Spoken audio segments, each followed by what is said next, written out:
Welcome this morning to the Planning and Development Committee, June 4th, 10:30 a.m. I'm going to call the roll. Chair, Davida Russell, present. Vice Chair, Mr. Kai. Here. Member, Mr. Kuda. Here. Great. Could we, as the committee members, do away with the formalities? Certainly. Certainly, I like to have a comfortable committee where we can interact by names and drop the titles. All right, sounds good, thank you. We're going to change the agenda around just a little bit.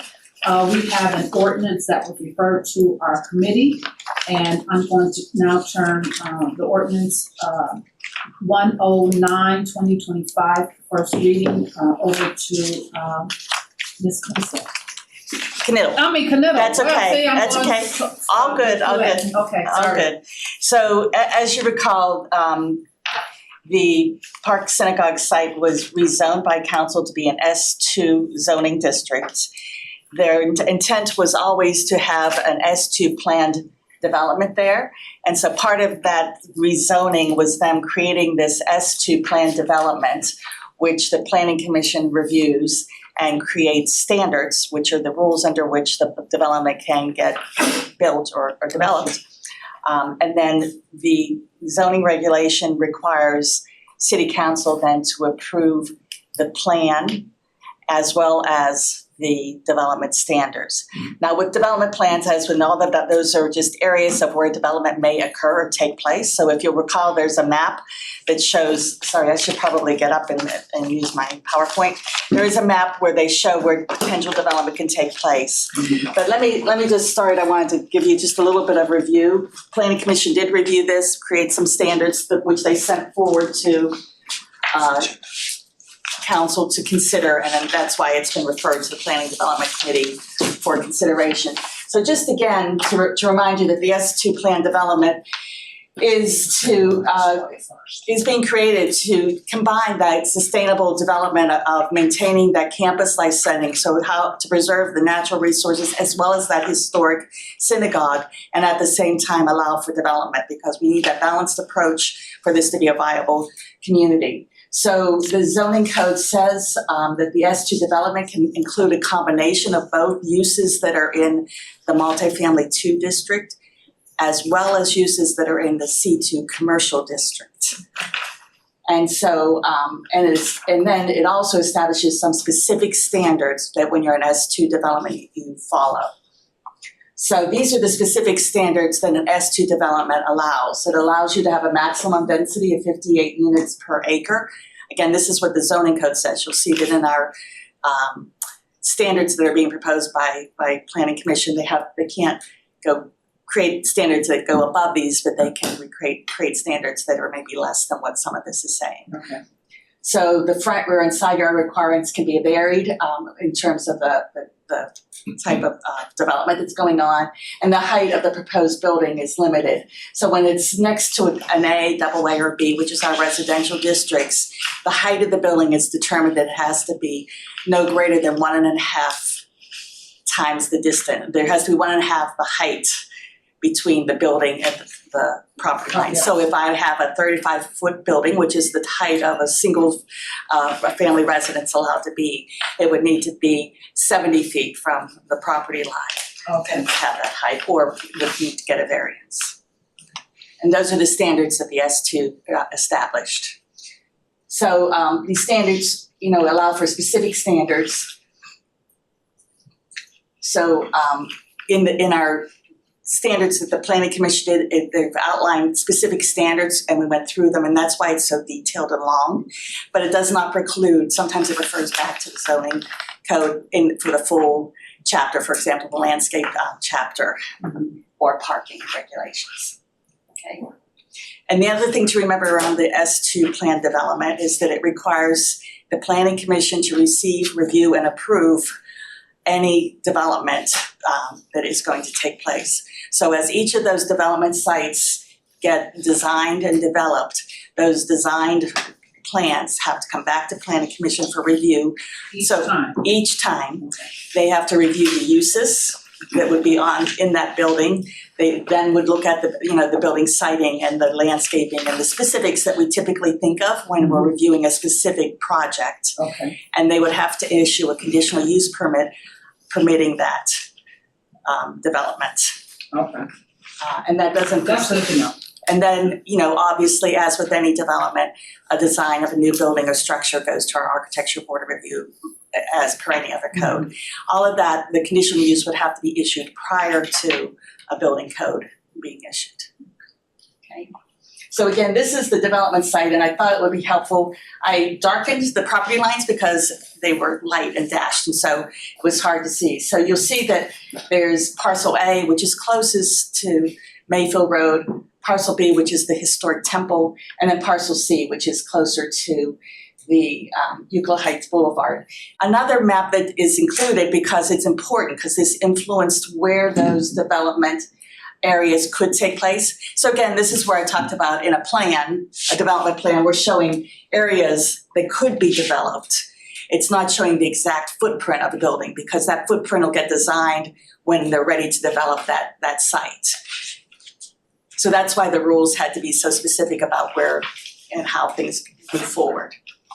So part of what the development team had to look at, the applicants, was the historic temple is a national registered landmark, which is wonderful, and they're doing a historic renovation of that building, and it does have permission to do some adaptive reuse to be a community arts and education center. But anytime you get a designation like a national historic landmark, there's rules to it. And part of those rules were that they had to consider historic viewpoints. And so the National Park Service actually did these maps to say where they could develop, and if they were allowed to develop, how tall buildings could be. So you can see that this is the current landscape of and buildings where you can see the views that they have to keep. So these lighter shade areas are historic views where they're not to have any other buildings. And then you can see in the purple, they said they could have buildings, but the tallest that they're allowed to be is 35 feet. So again, 35 feet is the height of our single family residents are allowed to be. So, and then the green area, which is closest to Mayfield Road, was outside of what the National Historic or the National Park District was regulating. So they can develop that however our zoning code or our community sees is appropriate. In the green. In the green. So that's just parcel A. Mm-hmm. You'll see it here with the blocks. So these are how these areas for development got determined. It was based on those historic view sheds and where they could have some development. And then, those rules said that the purple areas, the maximum height can be 35 feet. Mm-hmm. And then the green areas, those could be taller. That doesn't mean they will be, or that when they come in with an actual proposal, it would get approved. But in terms of rules, you could have a rule that would allow it to be taller. Okay. So that's, and of course, in today's world, we understand that a development site has to have areas that are going to generate some revenue, and that has to happen in order to balance this out between the natural areas that are being preserved, like the stream corridor, as well as the historic temple. So I did a brief cheat sheet on the PowerPoint of the standards that the committee members have and council received as part of that legislation. And I'm going to go through this, but I can do it in more detail should you need me to. But I'm going to start it, and then if we have discussions, I'm happy to stop and go with you. So the first section, it just explains that there's 3 distinct areas. Those are the 3 parcels, and that's why the sites have A1, that's on parcel A, B is the historic temple, and then C is the parcel C. And so the first section is really just describing it verbally what those sites are. Mm-hmm. Then item number 3 is really where we get into the uses. So Planning Commission actually went through these uses by the individual sites. What I thought might be helpful is what they ended up determining was the sites A1 and A2, which are along Mayfield Road, as well as A3, which is the current case, Kangesser Hall, could have potential uses. Again, these are potential uses. that would be permitted in both the multifamily 2 district, which would be, or in the commercial C2 district. So in our standards that you received, we actually pulled that out of the zoning code. And in our zoning code, under either multifamily or commercial, first you have permitted uses, then you have conditionally permitted uses, and then accessory uses. For example, a garage to a detached house would be, or a detached garage would be an accessory use to a house, or parking to a commercial district. We left the language of the code where we pulled it so that you could see where each of those uses came from as you look through your standards. That's why it's so long. It's going through first multifamily, what are permitted uses, what are conditionally permitted uses, and what are accessory uses. We wanted you to be able to see where that came from. However, remember again, any use in the S2 plan district is a conditionally permitted use. So even if it's permitted, for example, a multifamily building is permitted in multifamily 2 and in a commercial district, in the S2 plan district, they have to first receive their conditional use permit from the planning commission before they can build. And that's true with all of these uses. So what we did was look at A1, A2, and A3, and it was determined that those could really have a mix of uses, that if they felt very strongly that there could be potentially some commercial uses in there. For example, Ken Gesser Hall is currently used, for entertainment, not entertainment, but it could be used to house, for example, they have a large kitchen, maybe a catering service, or there's other potential uses that could be in there that the planning committee, then it's all potential. When it actually comes forward, planning commission is going to want to see updated parking and traffic studies and understand impact on the greater community as well as on this site. So again, that's what a conditional permitted use is. They review how the impact of that use might be on not only the property itself, but also surrounding neighbors. So, and I don't know if you want me to go through that. I know that that's where the long list is. So pretty much all of the uses that are in A1, A2, and A3, they're permitting pretty much all of the uses that are in a commercial or multifamily to C2 and MF2 districts. Sorry, don't want to be too sloppy in my language, I apologize.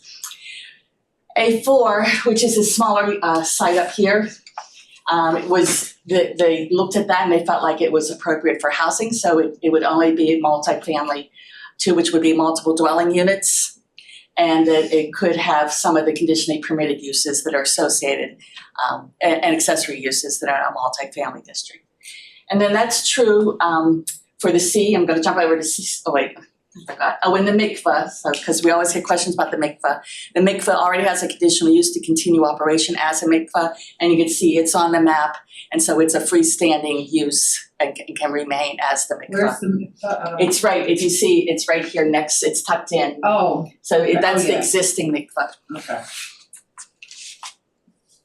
So parcel B is the historic Park Synagogue site, and this parcel is allowed to have an adaptive reuse of the performing arts center, including activities that are commonly associated with either an educational use or a place of worship. So you might occasionally have a reception or something like that.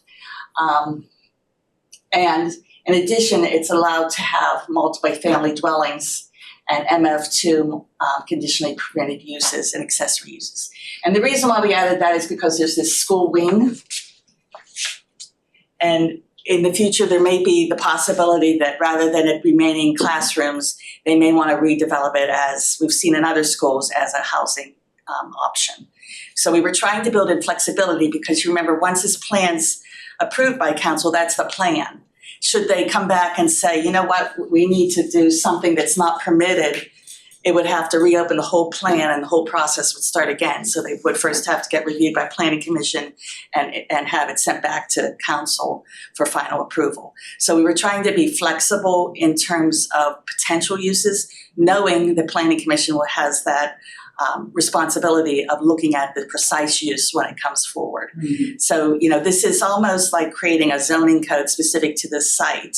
So you want to think through and things that you may not quite know yet and allow for those permissions, whether or not they can't, they may not really need them. I want to let you know Brooks Seeger, our planner, is also staff's planning commission, and so I asked her to join us today because she was with me during this process, and I thought she may have some input she would want to share also. Good morning. Okay, then we're on Site C. Site C then is this area that's closer to our Euclid Heights Boulevard, and the only uses that would be permitted there are multiple family dwellings, and then the conditionally permitted uses and accessory uses that are allowed in the multifamily 2 districts. And again- C1 and C2? Yes, ma'am. And so again, these are all outlined and listed, and they're listed individually because we wanted to have everything in the document so that in future years you have it all in one document and you're not going back and forth. And our zoning code could change, and it might change to something that we don't want on this particular site.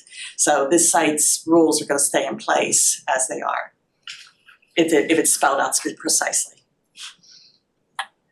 Okay, so maximum density. So you can see here in parcel A, we're allowing 29 units per acre. This would result in a maximum of 361 dwelling units on this 12.47 acre. So in parcel B, which is this historic temple site, it has a maximum density of 4 dwelling units per acre, which could be a maximum of 30 dwelling units on that site. And then parcel C has a maximum density of 9 units per acre, which would be a maximum of 65 dwelling units. So you have to remember a dwelling unit could have one bedroom, or it could have 2 bedrooms. So depending on the sizes of those units, there's a little flexibility in there. So again, I wanted to go back to these rules where it says the maximum dwelling unit by code is 58 dwelling units per acre in an S2. So if you remember that 58 and then you look at what we're proposing, the maximum we have is on parcel A, which is 29 dwelling units per acre. So that's much less than what an S2 district in the code would permit. So these would be then per each of those parcels, and that's the maximum density on any of those individual parcels. So any building that they would propose, for example, on parcel A, if they have multiple buildings as they have multiple sites, the maximum dwelling units they could have is 361 spread between all of those buildings, which they have 4 buildings on that site. I don't know if there's any question about density from the members. Not yet, but eventually. Okay, so urban design and planning concepts. So these are where we set some just general rules for the whole site. So we wanted to preserve the historic synagogue and view shed even after the National Park Service time period expires, as long as that's a viable building, and we're hoping because they're spending this time and money to renovate it, that it will always be viewed as a very valuable building and maintained. And so we want to maintain those historic view sheds and those rules around those view sheds. We wanted to be sure that the roads and natural landscape scale and massing of buildings maintain this as a campus-like setting and that are appropriate for each other. I don't know if you want me to review all of this. I mean, it's all been in before you, but I can go through them. If I'm taking too much time, you can let me know somehow.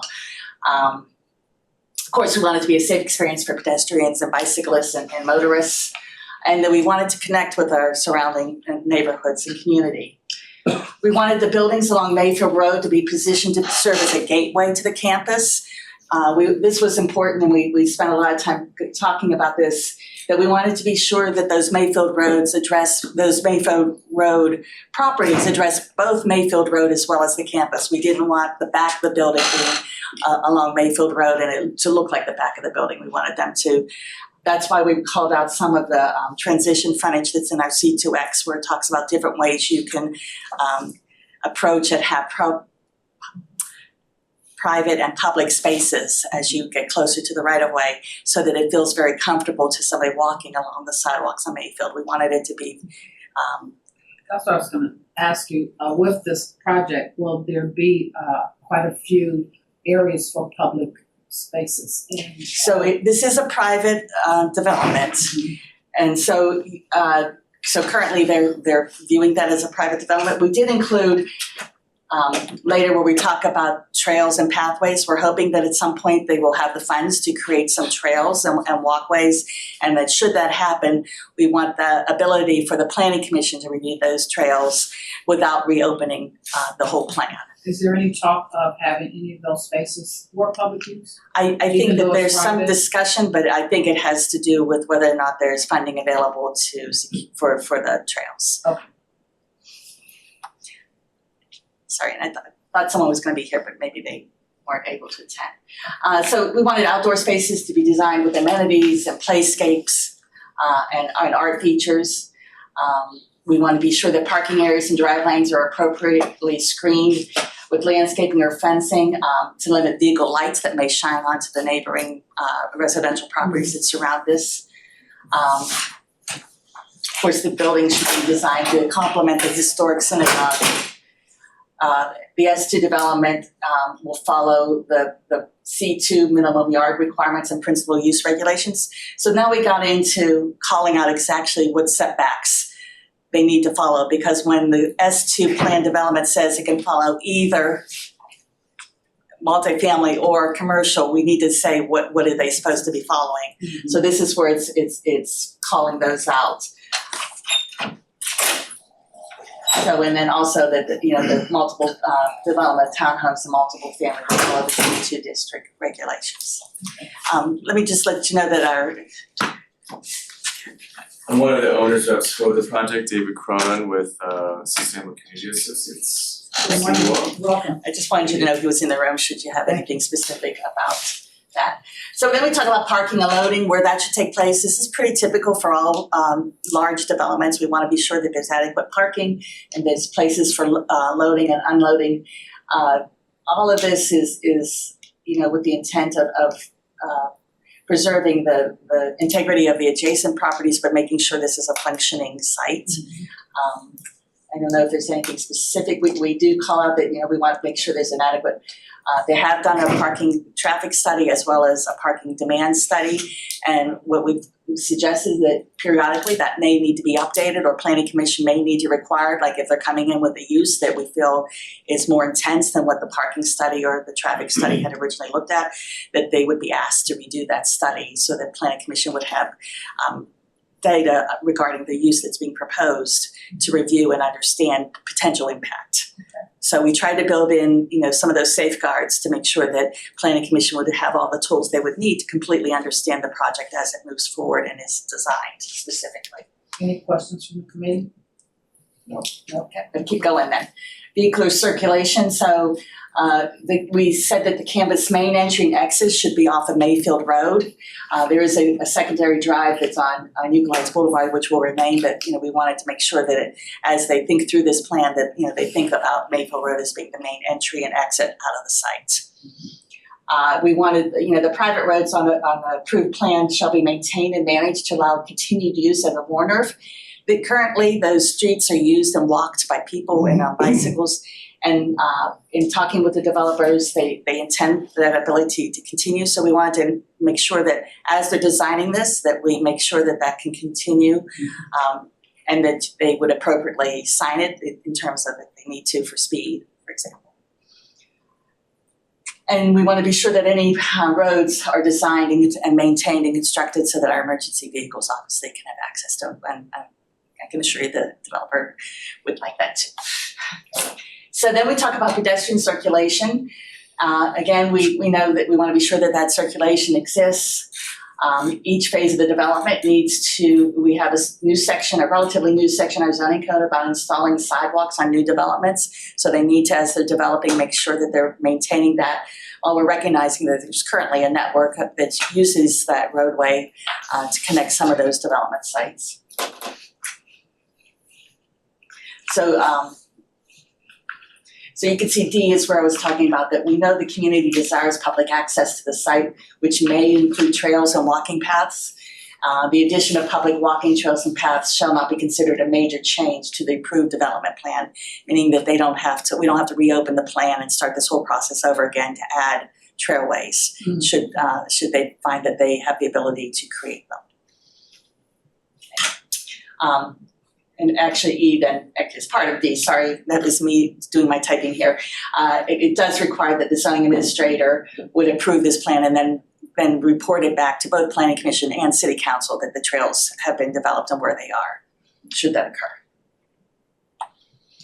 So then landscaping and preservation of natural environments. So the zoning code has an extensive landscape regulation, which they need to follow.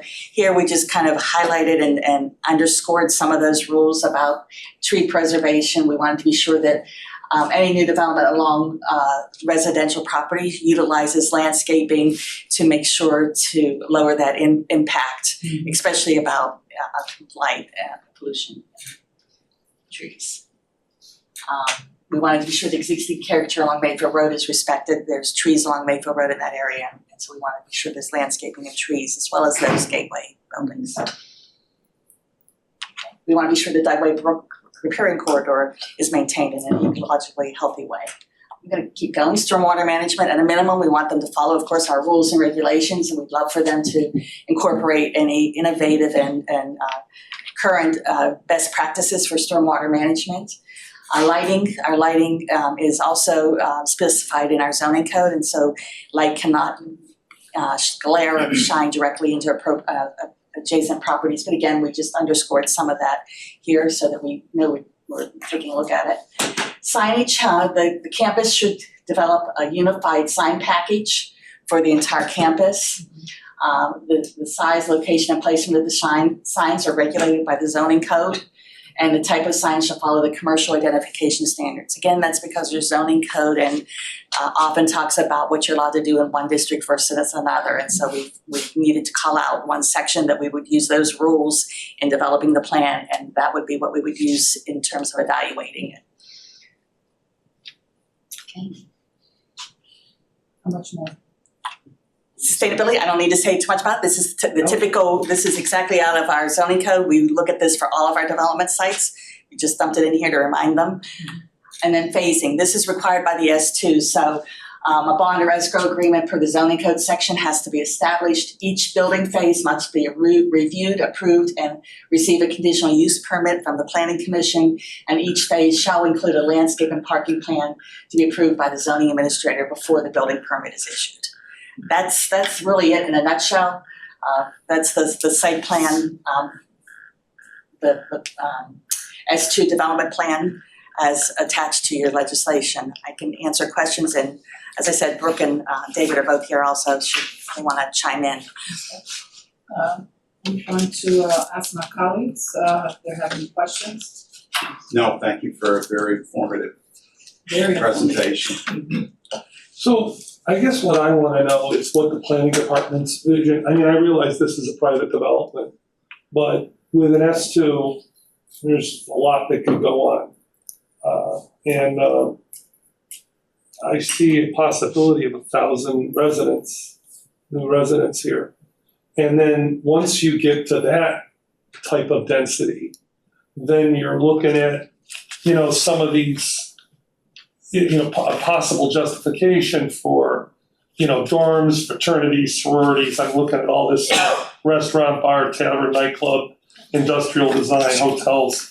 I mean, I don't know how far this is gonna go, but here's kind of my concern. If there is a request for funding from the city, and, for any of this, especially maybe the walkways or whatever, those things you're talking about.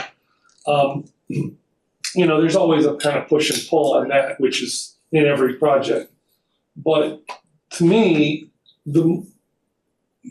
however that ends up turning out, and we don't even know if it's gonna happen or be asked about, but then I feel like the developer, and maybe David, this is something, is gonna say, well, you know what? We need to do more. We need to be a little heavier on the residential end to make, the project work. And I'm just wondering if this is gonna be a one thing leads to another, and then your statement about connecting with the surrounding community, which is, a little bit of a euphemism for, is the surrounding community gonna be okay with this? I mean, in my view, I'm not saying that's what you're saying, Because although they may be okay with, the Oberlin project and, 30 units, I don't know where the line is gonna be. The last thing I'll say is, I know that we get to approve project by project by project. But there has to be a vision here, and we should know what that is. I mean, phase 1, 2, however many phases they come in, and what people should expect. You want me I to don't- respond to that? Would you like, Yeah, I mean, to first point, we're actually limited to well less than 500 units, not 1,000. Units, I'm talking about people. That's what I said, could be 1,000 people. I suppose so, yeah. Yeah, and just for a frame of reference in terms of density, there used to be 1,000 family members as part of the synagogue. So there used to be 3,000 people who are regularly moving through the site. So, just in terms of scale, I don't think the people issue over 28 acres is really an issue. In terms of phasing, the phases that we imagine have been discussed with the city, but it isn't known. We do know the phase 1, which we'll be submitting for as soon as next week, which is exactly what you said, the restoration of the synagogue and the first townhouse apartments, the multifamily development. It is only 3 units. They are looking to potentially do an immediate second phase that might be another small amount of units. And that really is the vision, that it would be done small piece by piece. The potential that one of the buildings on Mayfield Road could break sooner, which would be one of the larger mixed use that might incorporate some. But keep in mind, the majority of the parcels, and I believe they included the vision site study in here, are restricted historically in density. So even if we wanted to do more density, we really can't for purposes of the historic building and the sightlines for it and the height regulations. So we've worked very carefully with the staff to determine what a reasonable density is within all of these restrictions, preserving natural space, creating a sense of community, keeping the scale of everything off of Mayfield to a residential neighborhood scale. And the owners do believe that that density will be sufficient, that there won't be a need to come back and ask specifically more. We understand that this plan is flexible and that ability is there. If there was a need, for instance, for the current parking lot to be a denser building than we've asked for in this S2, we'd be prepared to come back and work with the planning commission to see what that density wants to be, come back to council, get that revised and do the due diligence. We understand that's a 4-meeting, 2 to 3 month process. But if we've got a large development in the works, that's just due process. I just have a question, since you were out of the room, is, within this development and as you, proceed with it, is there gonna be anything for public use or, community use at all? Well, for now, the current thinking is that the site will remain open to the public as it is today. While it is private property, we've never forbidden anyone from moving through the site. People are on it daily, in fact, almost hourly. Our neighbors are walking through the site, and we will not prohibit that. We want it to remain an asset to the community. We're hoping to do developed trails. There's only a few actual walks. As Karen pointed out, the majority of the walking can only take place on the drives as it is today. There's only a few walks, most of which have become extremely deteriorated or are in bad, poor shape. We would not feel safe for people to use those. So at this point, we would ask people to stay on the roads because they're where it's safe to walk.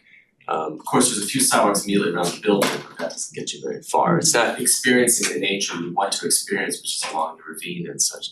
Our goal is to be able to afford to put in some trails as part of this phase 1, but that's really right now the funding opportunities.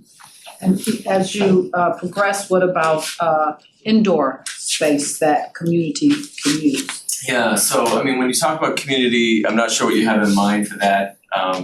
We had talked to the city early on about the potential for a pool because of the change in the use of the high school pool, and maybe the city would partner with us on a pool.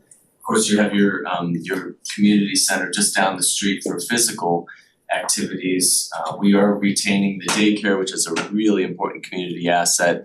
They do have a private playground, so we were looking to potentially add in some play features as part of the site, so natural features. We talked to the planning commission about, similar to Van Eyck, maybe large rocks or maybe some salvaged logs from trees that have died. Ways to engage that people can experience, but in terms of program for community, I think we're open-minded to that in future phases, but nothing specific. Okay, well, thank you very much for considering that. So the 30 townhouses, are those gonna be owner occupied or? No, those are for rent, those are apartments. Yeah, if I could correct the language, it's really an apartment building. Oh, It's an apartment and then a two-story apartment above a single floor apartment. So by our zoning code, those are apartments, not Yeah. townhomes. Correct. If I may, it's kind of a similar concept architecturally to the Integrity Project on Euclid Heights. They're sort of gonna be built or designed to look like townhomes, although they're essentially multifamily. That's correct. like 2 and 3 bedroom? Correct, yeah, the lower level is an accessible 1-bedroom unit apartment, and then the upper level is a 2-story, 2 to 3 bedroom. Typically 3 bedrooms, yeah. And they're market rate, open to anyone to rent, but they are also obviously welcome for the staff or the students. And again, when he's ready, when that comes forward, the precise drawings and of that building and landscaping and parking and all of that will be submitted to planning commission for review. And We're starting that approval. submission So that next specific, that specific site. And the postgraduate, what's the number of postgraduate students you're? They're targeting 50 students and then a handful of faculty, and that's what was calculated in the traffic impairment studies in the program. And then there are other nonprofit uses within, there's a couple other nonprofits, there's a special needs adult arts nonprofit and a general after-school care education program going in as well, that are being defined. At any time during the project or as you expand, will any of them be for ownership? There is a possibility that future phases could be for ownership. There's also a possibility based on the way these are designed that they could be subdivided in the future and sold. Okay. As for sale units. Thank you. Thank you. Okay. So I guess I should just finish by saying that, the planning commission did recommend approval to city council of this S2 development plan and standards. And so we're hopeful that the committee can report back favorably to council. What does the committee desire? To move it forward? I'm prepared to make a motion that we move this forward and recommend passage by all of city council. I'll second that. Okay, I have a first and a second that we move this forward to committee of the whole for council approval. And I support that motion as well. So we will move this to committee of the whole. Thank you, gentlemen. So we're gonna go next to our agenda. And thank you, David, for joining us. We appreciate it. Thank you all. Mhm. Have a Appreciate it. good We'll day. see you soon. So let's start off with, if we may, our Taylor merchants have an update for us. And I'm going to turn it over to the Taylor merchants. You mean Noble or? I mean Noble, I'm sorry, Noble. No. Then we'll go into our Taylor merchants. Yes, I'm sorry. Sorry about that. Okay, I'm not sure where, They have a presentation for us. I think it's probably in our code section. There we go, okay. You gonna stay here or somebody's gonna go up with mine? Here. So first of all, I would like to thank City Council for hearing us out We may and have also. to talk a little, I'm sorry, I apologize. Sometimes residents can't hear, so we may have to talk a little louder. Okay.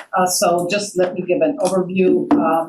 We've met with the Noble merchants on several occasions. I gave them homework to do, and they have completed their homework, and they're here to do a presentation on what they have come up with their budget, 3-year plan for us to hear. I'm very proud, and maybe you all can give a little synopsis on what happened the other day at the county. So I was very proud to be here to watch you all present as well. So I'm So gonna turn it over. Before we get into the county conversation, I'd like to introduce the 4 women that have been working with me. So Yes. I'm Antoinette Muhammad, owner of Salon Productions over on Noble Road. I've been there, I had the salon for 13 years, but I've been at that location about 21 years. So I'm here. My name is Danielle Caldwell, and I'm the owner of Mama's Bakery and Mama Q's Kitchen. We just opened up in November. Bakery has been ongoing for 2 years before opening at that location. And I thank you guys for listening to us and having us here. Hi, my name is Melka Vincent. I'm owner of Lullaby Infant Club on Noble Road. I relocated from Polaris, Columbus, Ohio in 2017, and I moved my business here to Cleveland Heights, and it's been great. My name is Jacqueline Rimmer. I am co-owner of The Exclusive Touch. We do embroidery, screen printing, and promotional products over on Noble Road, and I'm also a Cleveland Heights resident. And I am Myra Orenstein. I have an advertising agency in Cleveland Heights. And these incredible women have decided that I am their executive director. So with that, we are moving forward. So as the agenda states, we're doing just a basic outline here, the definition of what a merchants association is, the purpose of why we're here, the financials that we've put together, the branding that we've come up with, what our vision is, what our mission is, and then just the basics of what we're talking about.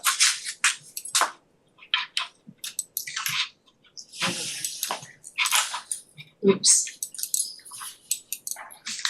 Okay, sorry about that. I'm not familiar with your system. Do you want me to make that full screen for you? Yeah. Yeah, that would be And better. then I think And where's the clicker to, Great. and where's the clicker? You can use. I can use that. Either way.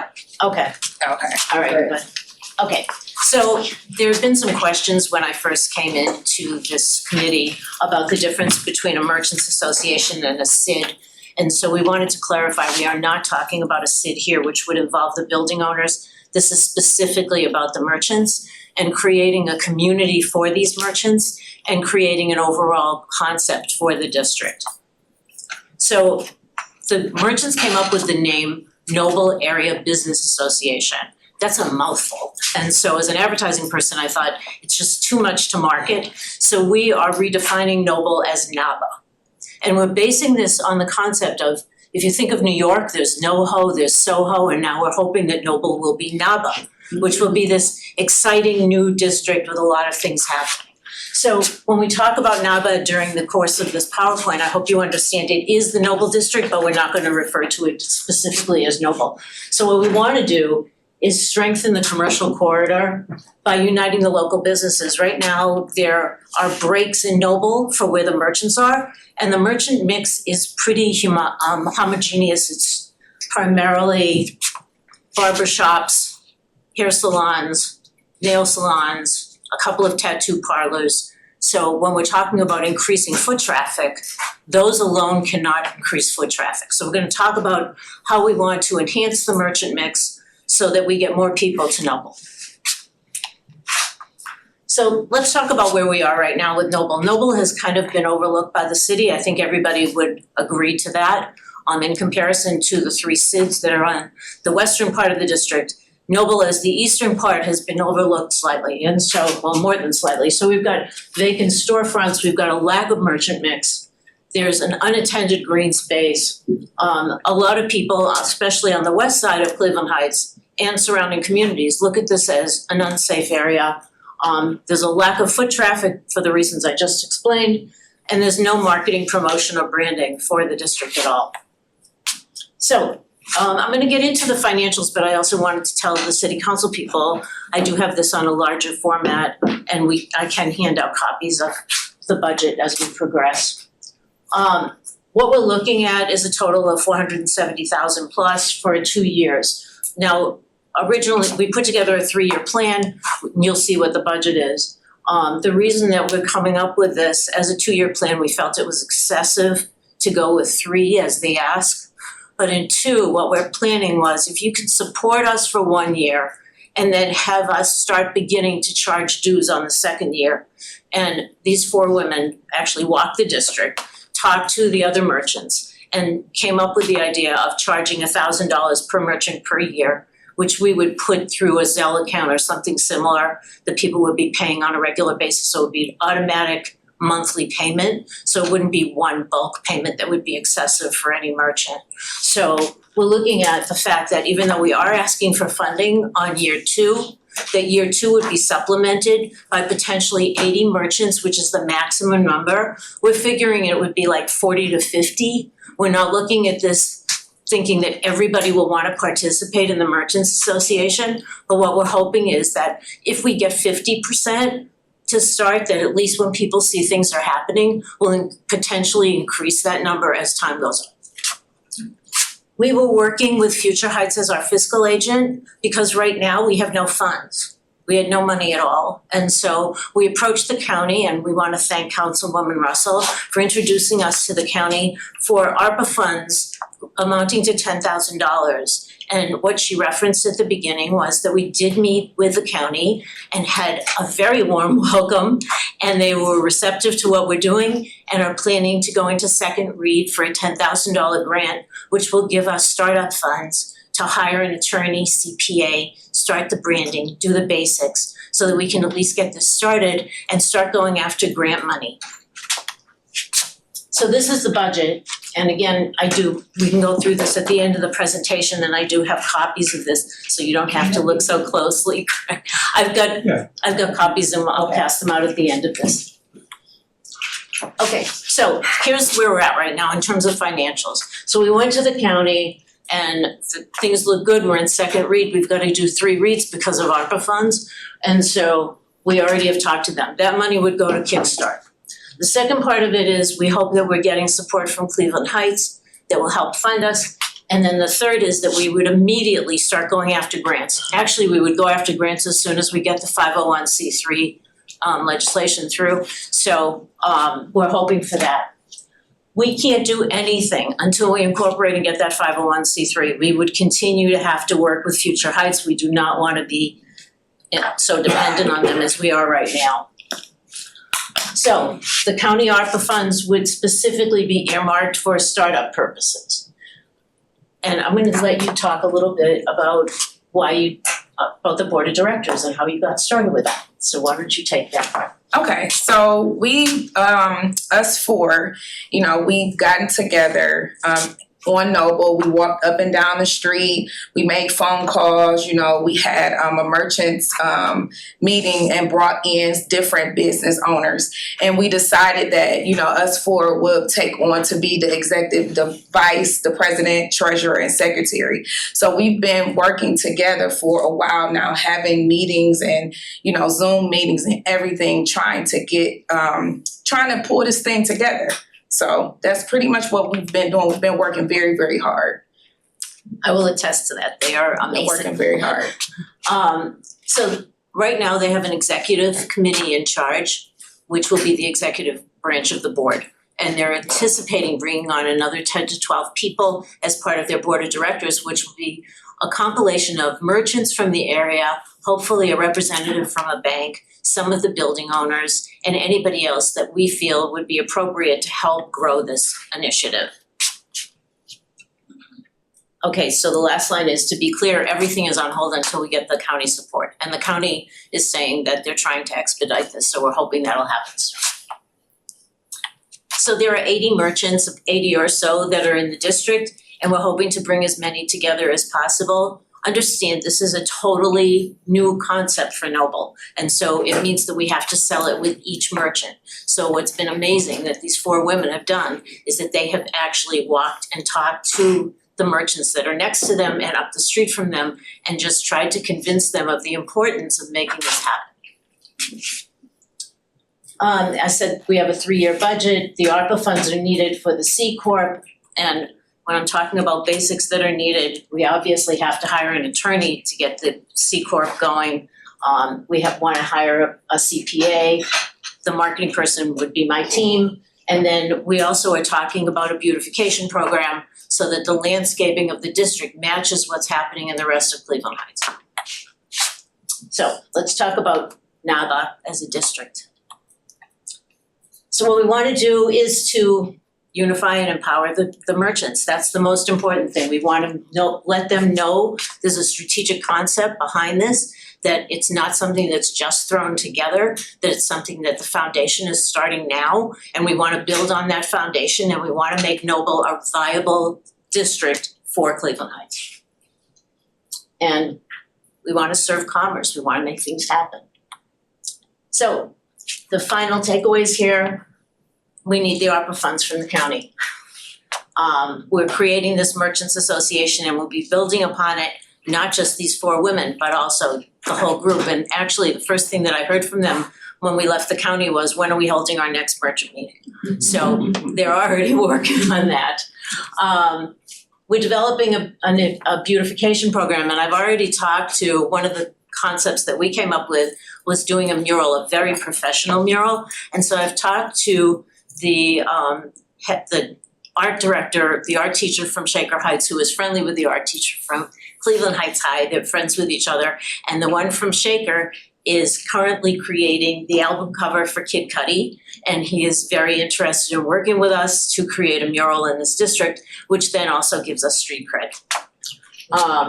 So if we can get this going, it's a win-win for everyone. What we're looking at is not just a win-win for the merchants, but we really feel like Cleveland Heights needs a win, the county needs a win, it's a great story, and it pulls everybody together. And so that's what we're about. Yes. So, the county funds help. We need help from the city. One of the first things the county said to us was, okay, what's Cleveland Heights doing? And we said, well, we have a meeting with them in a few days. So we kind of passed the buck a little bit. But what we need to do now is really get things started and get it moving. We've been talking about this for a long time. Davida and I have had conversations about this since probably pre-COVID. We've had merchant meetings even then. And so it got stopped because of COVID. It needs to get kickstarted, and it started now. We need to make this happen. So, we're talking about the area from Mayfield Road to Grayton Road, which is the East Cleveland border.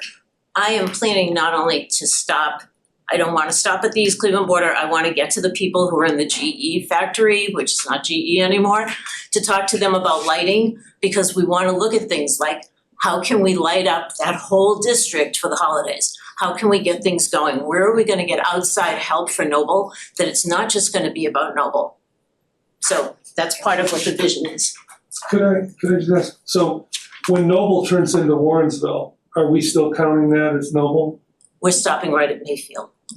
Well, maybe. Oh, right, you mean at the split, yeah, Yeah, because where it splits, it's before Mayfield. right, And it is Warrensville. yes. I mean, I just wanna make sure, Yeah, I think we're all on the same page with that, absolutely, yeah. Yes. And what about like Weeks Auto and, you know, when you just go just through there, it's just no, okay, all right, We're not. just asking. So, it hasn't been a long time, so I just wanted you to be aware of the accomplishments that we've made so far. We have created an executive committee. We have appointed an executive director. We have established a governing board of directors, and they already know who's gonna be on their board. We have to ask a few more people.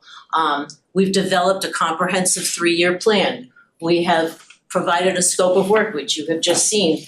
We are planning to do website design. We are planning district-wide events and promotions as we move forward. We're advocating for the infrastructure and safety improvements in the district. And we are facilitating business development workshops and networking opportunities within the district, which would be held at the library. We are planning to have merchant meetings at the library on an ongoing basis to further the concept of community, and are hoping that this will just instill an interest among the Noble merchants and also bring Noble truly as part of Cleveland Heights instead of kind of omitted off to the side. That is our presentation. That's nice. Thank you, guys. I do have copies of the budget, and I welcome any questions anyone has about. So if you can give us some copies of the budget and any questions from the committee members. And can you make sure Brian Ross and Karen, Thanks. I don't know if the mayor would like. I think Tony has two. Yeah. There you go.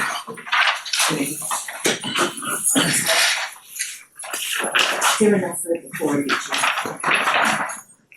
I don't think I Is consulting you? Yeah. Okay. So, So you the other wanna, thing I should let you know, Anybody else need one? I need one. The one thing I want you to know is that I have been working pro bono up to this point and will continue to work pro bono until the money starts coming through. The amount for consulting is for me, but it is significantly less than what I normally would charge my clients because I feel that this is so necessary and has to happen that I wanted to devote part of my time. so, Thank you. so if you would like, if you'd like to go through the budget, Sure. so that. So I'm not increasing my consulting fees, even though the costs upfront were higher than they will be in years 2 and 3, so that's consistent. The accounting fees are based on getting things started, it's a little bit more expensive. You'll see that year 1 is a little more expensive than 2 and 3 because we've got startup costs. So we have state filing fees and legal fees because we have to incorporate. And the legal fees are, the state fees are what the state fees are. I will not work with anybody and put them out there and we need D&O insurance, for sure. I got a price from Deluxe on the planters. This is based on 67 planters. This part is somewhat negotiable. We can change the landscaping concept. Instead of doing 67 planters, we could do larger planters only at corners, which will cut our cost down. We would do big planters instead of having smaller plant versions. And while you're talking about planters, it would be nice if someone could look at the planters that are on Noble Road, right between, I think it's Grayton and, it's right between the, Save-A-Lots. And Save-A-Lots and the police station, right there, it's just full of planters, and the bees in the summer are actually, they can't open their doors. The bees are actually flying inside of and those need to be moved. Yes, like Yeah, and Spread it out. Right, and further, as we're going south, several of the businesses don't have any planters at all, and so everything's clustered in one location. Yes, okay.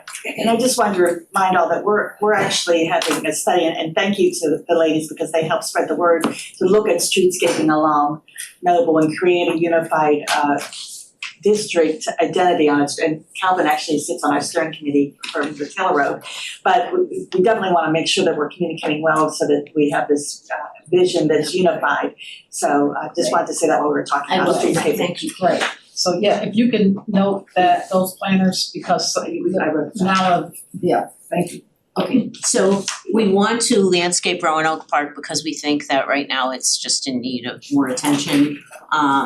We're looking at just weeding on a regular basis because it's been brought to our attention that the grass is growing really high next to the sidewalks.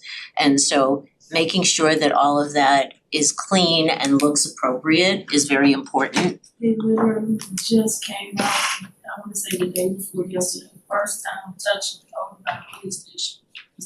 We can't hear you guys talk loud. Oh, they just came over the first time from the season starting to cut the grass and weed whack over at the police station. Just either it was yesterday or the day before yesterday. It was the first time, it was high. And it's just, so I just can't wait to us to be able to get the area and stuff cleaned up and together because it's just definitely not being taken care of. Yeah, and what we found is even if it is taken care of at the beginning of the season, it's omitted the rest of the season. And so there's not ongoing maintenance, which again, just furthers the neglect look of the district, which we have to change. So we're looking at also fall and winter planting, which would mean that we would switch out from flowers and do more holiday kind of festive looking things. We want to snowplow the sidewalks. We feel this is crucial if we're gonna make a walking district out of this, that the sidewalks need to be cleared. Based on my previous experience with Cedar Fairmount and what happens when you include salt, we are not including salt, we are giving people a bag of salt at the beginning of the season because some merchants will complain more than others, and at least putting the onus on the merchants instead of on whoever's plowing makes a lot more sense. This street cleaning maintenance cost, we don't know what to do with this because the price that we got for street cleaning and maintenance from the company that's doing downtown Cleveland was almost $500,000. So we are not dealing with that right now. So that part of the budget is just a question mark right now. So when we're talking about initial concept and design, we're talking about what is the branding gonna look like overall for the district? This is not just the logo, this is like, how are we going to work it? If we do street signs, if we do print work, if we do anything else, how is this gonna look for an e-newsletter? What is our social media gonna look like? All of those things need to be consistent, and so this is the upfront cost for doing that design, which is why it's happening in year one. Same with the logo. Once the logo is fixed, we can fix it. We can tweak it in years 2 and 3 if we have to and make adaptations of it. But for year one, we have to come up with a logo, otherwise we can't sign off on anything and it's like not having a signature on any of your information. We wanna do door stickers on each of the doors so that there's further branding, so that people know that these are the people who bought into becoming merchants in the district. And so there'll be identification on every merchant's window that says that they are part of Napa. The website design is crucial. We have to get that started because inside the website, we will also have a directory of all of the merchants that are on Noble so that people can locate it not just by listing through alphabetical listing, but also through a map, and they can click on the map and see where the place is located and also get a click through to go to their website. The back end cost is just the maintenance cost on the website. The dream host cost is just keeping the URL. I have no choice about any of this stuff. The infrastructure, again, this is just all maintenance things for the website just to make sure everything's going okay. So all of those things together are things that we have to work on just to get the website up and running. We're looking to do constant contact on a regular basis and send out monthly emails about what's happening in the district so that all of the merchants will have a voice and we can keep people interested in the activities that are happening. Right now, even if there's something happening or if Mommy's Bakery has a special kind of cake for a holiday, we have no way of getting the word out. So once we build up that email list, we can get people apprised of what we're doing in the district. We will create social media and an e-newsletter that'll go out on a regular basis. And so the first part is that we would have to have a format for it, then we have the costs for it. We are thinking about doing a spring promotion in the district, and that's kind of TBD. We'll decide what our promotions are gonna be as we work forward. But the things that I have down here for line listings are, how much will it cost us to do that promotion? We would have to do social media, we would have to create rack cards, and the rack cards would be distributed at every merchant location. We would create a banner that goes across the district. We would have a signage for the district. And so we have to cover costs for the design and the printing on all of these things. We also want to do a holiday promotion. Again, this takes money, and so that part's in there. We talked about doing a merchant mixer, and Mommy's Bakery would actually be supplying, thank you so much, the cake for that. And so we're hoping we would attract the merchants to these mixers and let them know it's just a casual way to meet one another. It's not a meeting. We don't want it to be that formal. We want it to be a fun thing so that people can get to know each other and figure out how they can collaborate with one another. So the food is in here, the merchants mix is in here. We want to do directories, and the directories will be small directories that when you open them up, they will also have a little outline of which part of Noble the merchant is located in, and they will have it according to category so that people can follow it.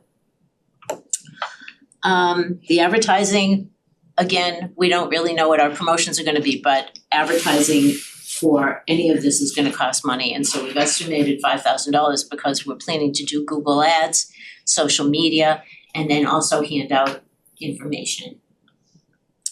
We would be using stock photography, at least for now. We can't afford to hire a photographer, so we would be relying on Adobe Stock, and we probably will look to some of the merchants who have professional photography for them to contribute some of their information to us.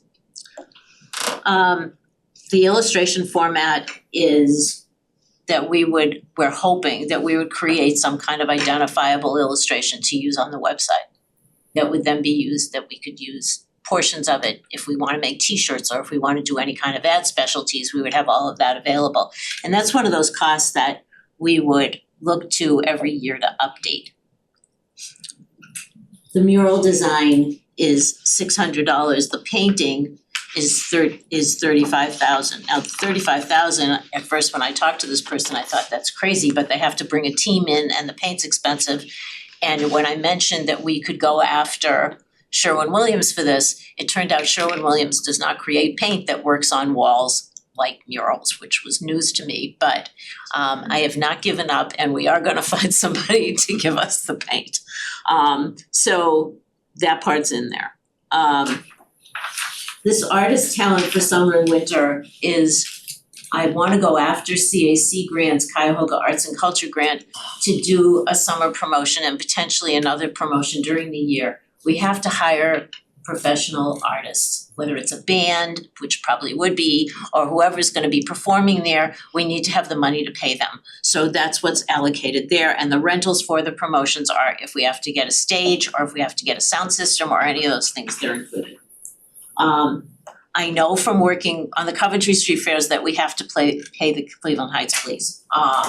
And I don't know what the area is that we would be doing this promotion in, how far and noble it would be, but they would tell us how many police would have to be in effect for us to handle a promotion during a specific area. So they'll say to me, okay, you're doing it between this block and this block, that means you have to hire X number of policemen for this promotion to make sure everything is okay. And so we will do that. The supplies are just ink and things like that.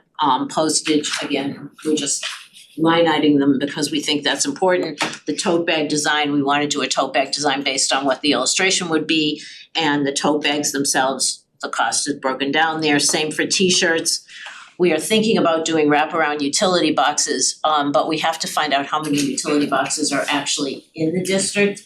If you're familiar with what's been done in University Circle, they created illustrations that were wrapped around their utility boxes so that they don't look like eyesores. And part of what we wanna do is create a mix that's added more restaurants and artists to come into the district, modeling this after what happened with Tremont when Michael Simon came in and decided he was gonna open Lola there. All of a sudden, all of these restaurant chefs wanted to come in and decide that they want their location there. It totally transformed Tremont. That's the kind of activity that we're looking for with Noble. We are looking at possibly doing something with benches. This is still up for conversation with the merchants and with you. There have been conversations in the past about not doing anything with benches because of loitering issues. And so that's something that we really wanna talk about with you. We wanna do customized seed bags, and we want the neighborhood to plant in specific locations and to give them a seed bag that specifically says Noble and has the branding that we're creating on that seed bag, so that when they're done with whatever we're doing, if it's a planting day or whatever, they have something to take home with them that we're giving back to the residents in addition to working with the merchants. And the miscellaneous includes things like, do we do pole signs, welcome to Nava? Do we do anything that we haven't listed already in this line list? So that's where we're at. Any questions, gentlemen, on the long list? Shall I go first? Yes. All right, Sure. so let me get this out of the way, right up front. I am 100% in support of a merchants association in this neighborhood. We talked about it during our I've just seen the budget. It is overly ambitious, Okay. I think, and this just isn't particularly, is this going to be self-sustaining? The SIDS, this is essentially a SID budget, and I suspect it's larger than any of the SID budgets that we have. The one that I most recently found is for Coventry, and it's $173,000. Just at a quick look at this, I I just, so what happens when the funding is done in 2 years from the city? Because if we're giving the ARPA dollars, that's gotta be spent by 2026. Then what? This is not sustainable without property tax dollars coming in. I mean, even if the merchants were willing to pay $1,000 a month, which I suspect many of them can't afford to do it, we need to make sure that whatever we fund will be sustainable going forward, because the last attempt to have a merchants association, it petered out. And so we need to make sure that, that we have a sign on, at least initially, from, let's say, 60% of the merchants. And I'd like to see them put a little skin in the game with the $50 or $100, so we have some commitment from the merchants. All of the things that go for marketing, website, the promotions, I think you may be light on some of the promotion ideas. That's the kind of stuff that that we ought to be funding, because I think those are the things that bring people to the neighborhood, that help the neighborhood. For the SIDS, and it's not just, I have always questioned why the SIDS are paying for things that to me seem to be a city responsibility. That we don't have someone coming through every business district cleaning and sweeping the streets every day. Why do the merchants have to pay extra for that? Why did the merchants have to pay extra to have the sidewalks in the business districts plowed? The planting that occurs, I don't understand. Again, when all of this is being done on the city right away, why the merchants are having to pay for all of this. The purpose of a special improvement district was to assess the property tax owners, to provide them services above and beyond what a city should be doing for their business districts. And you've got almost $100,000 for landscaping and maintenance and things like that I think are a city responsibility. When we have these extra events, the overtime, this is just my philosophy, the overtime cost for that should not be paid by these organizations. It should be paid by the city, and we need to budget for that. To provide for all of the things that you're proposing to pay for, landscaping, snow plowing, the city, we need to budget for that in our budget. And we need to be providing all of these services to our SIDS and to this merchant association. So you guys can spend the money on promotions and things like that. I mean, first time I've seen the budget, I think it's gonna need to get pared down. There's some things in here like the artwork. I mean, we can't afford realistically the $30,000 for artwork in the first year. What can we do at a reduced budget to beautify the neighborhood? I just think we need to pare down and have a more realistic budget, because this would pretty much eat up all of the ARPA dollars that we have allocated for the Noble neighborhood. And then what happens at the end? Again, whatever we do needs to be, to some extent, self-sustaining. Okay, so first of all, before you respond, I agree with you wholeheartedly that a lot of this I have always felt should be a city responsibility, and it hasn't been. I ran the budget for Cedar Fairmount. I looked at what their last SID budget was, and it came down to, for the merchant portion, the portion of the buildings where it was commercial, they were paying about $60,000. Yeah, $60,000 isn't a problem if every merchant pays $1,000 a year. That part I don't see as an issue. What I see as an issue is that other $90,000 was being allocated by the apartment buildings, so their budget was at about $150,000. If we took out the things that you're talking about, we certainly can pare this budget way down, because I think that paying what I consider to be really high costs for landscaping and snow plowing and all of those things, if that's removed from the budget and if in addition to that, if we didn't have to pay for police protection during events and the things that the city should be providing, we can bring everything down and really concentrate on just creating more activity for the district and getting more noise and more activity there. So I think that that's really what our goal is anyway. We didn't want to become a beautification project, but when all of that's lacking right now, someone's got to pay attention to it. So the reason that it's in the line item is because nobody's paying attention to it right now. So it's gotta get started. And so I'm sorry I interrupted you, so go ahead. That's okay, it's just not being done. So I've been on Noble since November. I've seen the sidewalks get done twice. Like I just mentioned about the grass and the weeding and the cutting, just one time. And the grass was definitely up there, bushes all out. It's shameful. So that's why it's there. As far as the mural, I think the artwork, it is pricey, but it's a one-time fee. How long would the mural last? And it just brings a lot of brightness and inviting to an area that people don't really come to unless they're already like right there already. And we allocated ARPA dollars to be spent citywide on art projects.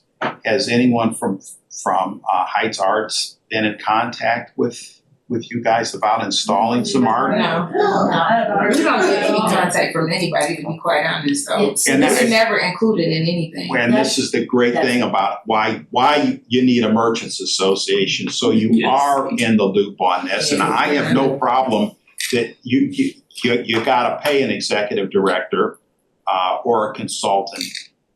It's the most important part in my mind about having a merchants association, someone that can get you guys all together. And that serves as a contact person and knows about all the stuff that's going on. The mayor wanted to say something. Yeah, so a couple different things. One, relative to the sort of the size of the budget, I did want to at least express that sort of in contrast to some of our more established SIDS and the budgets that they have, I know that there is some startup cost included here, which may do some to inflate that budget as well, that our established SIDS maybe don't have to deal with, and that may be a portion of this. So if you see a difference between those, that may account for some of that. When it comes to sort of how the SIDS operate, and this is not just in Cleveland Heights, but throughout Ohio, I think one probably good resource is the Cuyahoga County Planning Commission. They've got a guidebook for SIDS, and if you're modeling some of the services that one would expect that a merchant association might include, and you're modeling that on a SID model, it might be a good idea, and I urge the councilman to take a look at the guidebook and take a look at some of the examples that we have that they reference, like in the city of Cleveland, Ohio City, and downtown, related to some of the maintenance services that SIDS or in this case, a merchants association modeled on a SID might take on.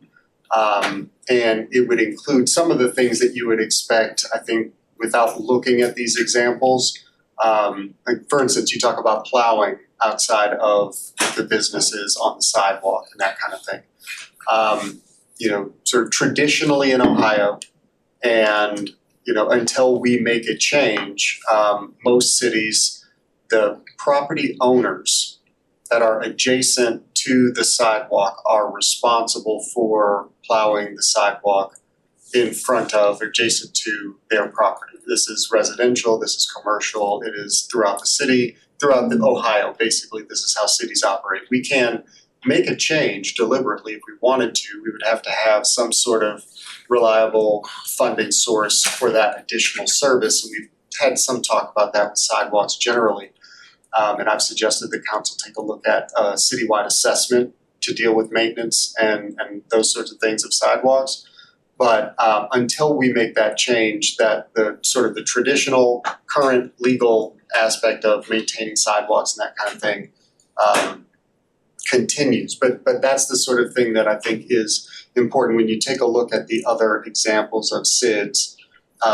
Things like district-wide sidewalk snow removal, waste and litter removal, sidewalk cleaning, graffiti removal, beautification. They've got security services as well, late night safety programs, those sorts of things that these kinds of organizations traditionally take on as a responsibility. If the council wants to pull that into the city's responsibility, that's fine, we can have that discussion, but we would need to have a discussion about funding that as well in an ongoing and consistent and reliable way. So just to, not to put a damper on it or anything like that, but it might be wise to take a look at those examples. Our goal ultimately is to get enough activity and transform this district enough so that we can transition from being a merchants association to a SID. And right now, I don't think that the building owners feel that it's justified to invest in a SID based on the conversations that we had at previous meetings because of the state of disrepair of the district. I mean, I'm being totally blunt about this, but right now Noble's been overlooked. And because of that, if the merchants are willing to make the first step to transform this district, to lead the way so that it can ultimately become a SID and we can get buy-in from the landlords, then I think Noble could be our fourth SID in Cleveland Heights. But for right now, it's premature. And that's one of the things that these merchants have stated. The building owners stated it in a previous meeting too. So, Mayor, I understand exactly what you're saying. I appreciate the information, but I think that, to your point, I think that Downtown Cleveland Alliance and all of the other places do handle the things that I've line listed here, which is, and it is based on what a city would cover. I love the idea of the branding and, being an identifiable district. I think without taking advantage of storefront renovation and so forth, it'll just be a brand, but it won't be a new look, and I think those two things have to happen in a sequence that makes sense, so that, the new and improved, like it's gotta look like that. Exactly. That's the first thing people will notice.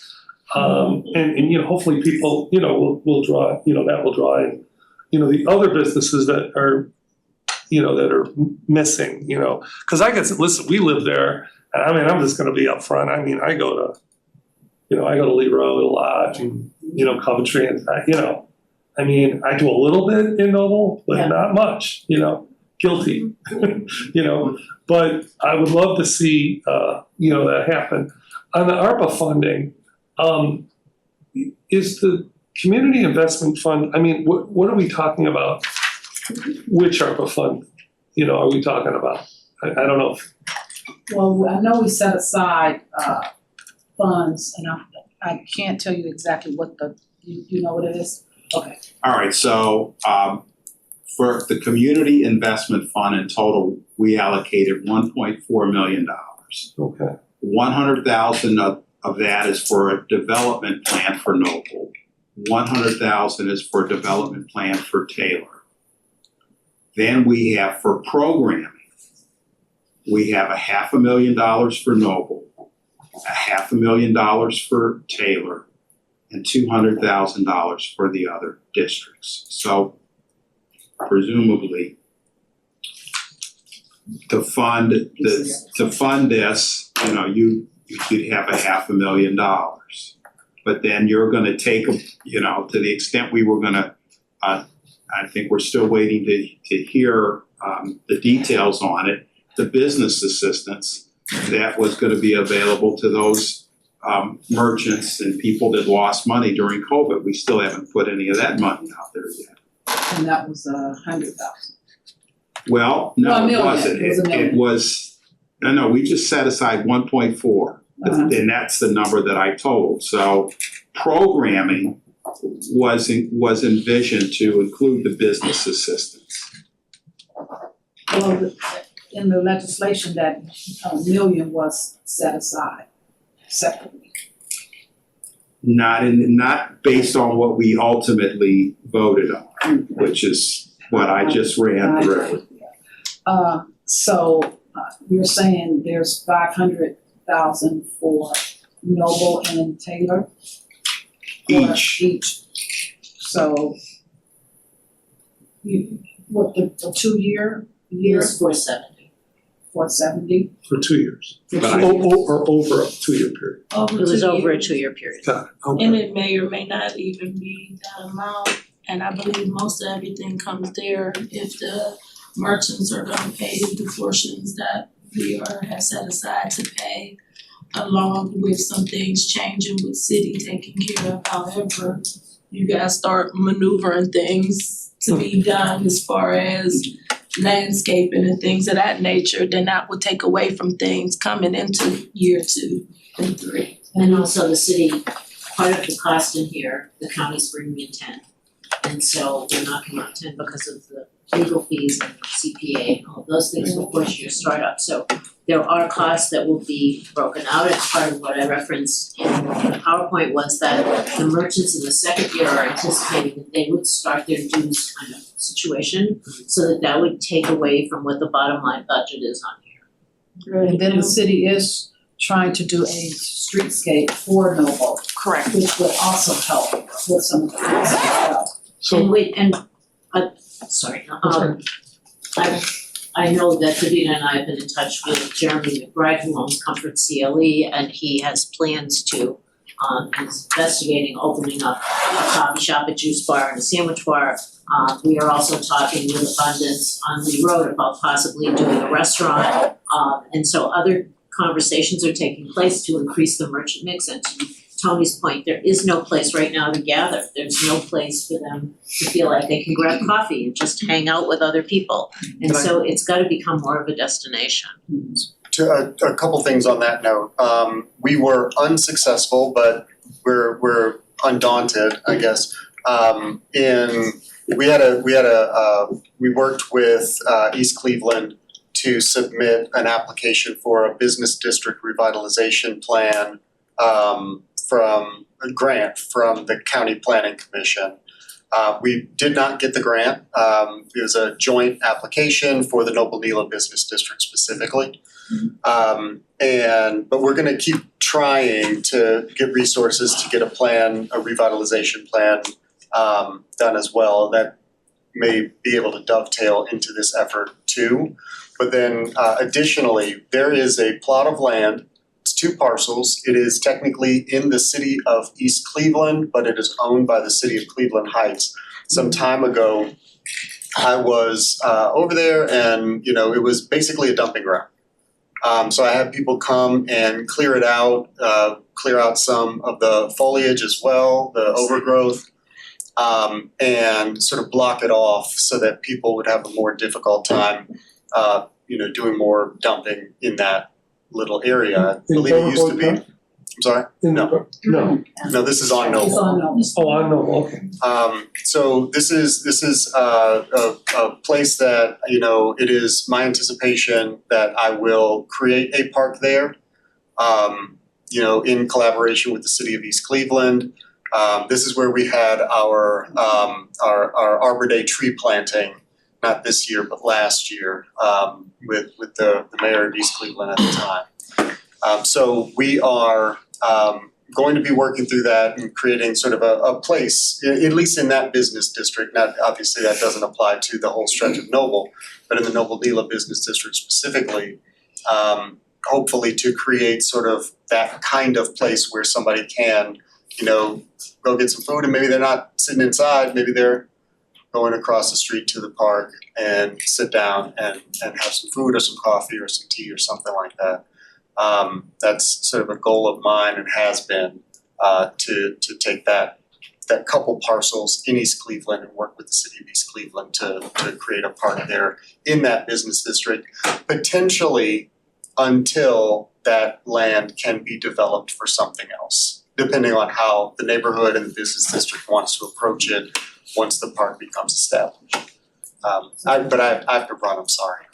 But based on what Mr. Cobb has said has been allocated for this business district, what do you foresee or the committee saying that maybe we can give them some type of I mean, I'm fine with that. I unfortunately have to leave in a few minutes, so I just wanna say a couple of things real quick. I think if the streetscape and the storefront renovation with some kind of plan happens simultaneously with the branding, I think that would be good. I think we all agree on that. Is two things on funding. The community investment fund, is that revenue replacement? Is that? It is. Well, if it is, then we don't have that hard stop on the end of 2026 with the money. I don't know if you need to know all this stuff, but it's just like, It's you know, okay. Yeah, we do. Okay, all right. And that whole, Let me double check that, cause it Okay, doesn't have. while you're double checking it, No, I don't know that I'll find it from this. let me go to answer one here. other place. I don't have that I believe we information. split it. I believe the 300,000, which is the UBIZ contract that we passed earlier in the year, is bucket one. So that is the normal ARPA, and the remaining amount, I believe, was revenue replacement. Okay, That sounds. so that helps, I think, all of us. Mhm. Okay, and then, let me go back to Nobility Court just for a second. Not back to it, we haven't talked about it. So that's being built. When that land was sold, the mayor said, the 213, am I making this number up? $213,000, we were gonna put right back into Noble. So that's a lot of money, and we have not, I don't believe that has come up since. Has it come Yeah, up since no, then? I don't recall I that. can't even believe I Oh, yes, remembered oh, it yes. in this moment Yeah, you because, said that. no, I think it's in the, remember that though, but that's a different cover, it wasn't in the full, but it was spoke about already, and I heard that as well. but I think, We I all think agree. let's just say, Staff is we all agree. should be talking about what's the good way to spend that money, because that was promised.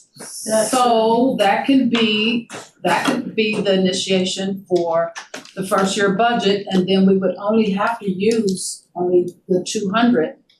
And I'm thinking, honestly, I'm thinking as we get to going, it's gonna probably start to be around between $150,000 every year, not these beginning, because some of this is miscellaneous, is 30,000. And then We've got startup costs. we got all these big startup costs that is gonna fall away. We're gonna be paying out as merchants money, and as things are going, we're gonna get more merchants, better merchants in there. I'm already starting to plan to do like cafe style, non-restaurant and bakery, where we got like little tables and umbrellas out in the front, and it'll bring more. We got great food, look, and great desserts. So, and it's coming. We started in November and we're already doubling and tripling from then Nice. already now, so We are things already are talking picking to up well. about we're talking to KeyBank first, because we Yes, found out that the federal government is obligating banks to give back to the community. And so we're trying to get somebody from KeyBank Foundation to be on our board. We definitely wanna get a banker on that has that responsibility so that we know that we can go after them for funding. The goal of getting funding is not a short-term goal with this, it's an ongoing goal. We are planning to go after grants as much as we can. Yes. My business and a lot of things, a lot of my clients are tied to, these ARPA grants and funds and grants period that have timelines. Craig, you just mentioned timelines. Those to me those would be priority critical spend dollars. How tight is that? And the reason why I'm asking, cause Taylor's in here too. That's But we have not even come to any organized plan. And are we tied to that same deadline? yes. And if so, we're behind the 8 ball. Yes. 1, 2, how tight can you get extensions? So that's why I wanted Taylor here today. And I apologize, but I threw Noble in because I wanted you to see what they had done. And when you all were here before, I gave you all homework. like I gave Noble homework, and I said, once you leave here, I need you all to come together and find out if this is what you wanted to do, and to start to build a plan, so you're coming back here to tell me what homework you have done. If you decided you wanted to do an merchants association, what's next and where you go from there. So you're in this you're in the loop here. It's just this started with one group, and then we're starting with the next group to make sure that everybody is moving successfully. So, yes. And I just wanted to remind the Tiller merchants that we're also doing a streetscape study along the Tiller Yes. corridor. So we're again also trying to set the plan and then get the revenue to implement that plan. So Correct. for both Noble and Taylor.